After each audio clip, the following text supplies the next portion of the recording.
बच्चों, बहुत से ऐसे लोग हैं जो YouTube के माध्यम से आपका हितैषी होने का नाटक करते हैं, जबकि वो इस देश में है ही नहीं। आप सोचो, हमारे देश से उसको भला क्या प्यार हो सकता है जो इस देश में रहना तक पसंद नहीं किया।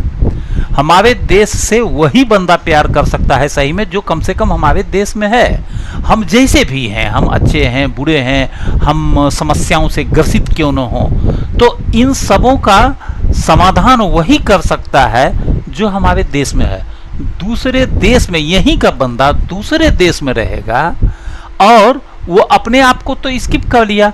गांधी जी हमारे लिए लड़े, गांधी जी हमारे नेता हुए, राष्ट्रपिता इसलिए हुए कि वो चाहते तो दूसरे देश में रह सकते थे और वहीं से वो भी अपना निर्देश जारी कर सकते थे, लेकिन नहीं, उन्होंने देश में रहा, देश के लोगों के जैसा गरीब लोग कैसे जीते हैं उस तरह से जी करके रहा, इसलिए वो राष्ट्रपिता बने।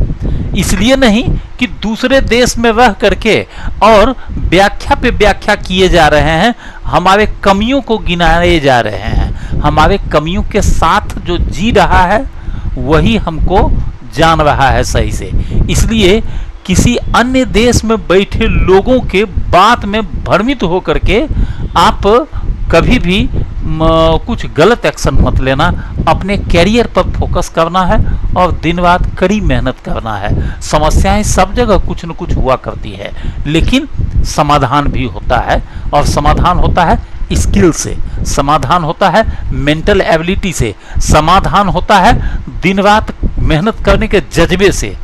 रील चला करके हमेशा स्क्रॉल करते रहने से समाधान नहीं होता है। इस वास्तविकता को जरूर जानिए और अपने देश में रहने वाले लोगों के बात को मानिए। जो टीचर तुम्हारे साथ सड़क पर उतर जाते हैं वो तुम्हारे हितैषी हैं। जो बाहर रहकर अज्ञान बांटते रहते हैं, अगर जब जरूरत पड़ेगा तो तुम्हारे साथ खड़ा नहीं होगा, वो तुम्हारा हितैषी नहीं है। तुमको भड़काता है, तुम्हारी भावनाओं के साथ खेलता है और तुम्हें अलग रास्ते पे ले जाने की तैयारी कर रहा होता है।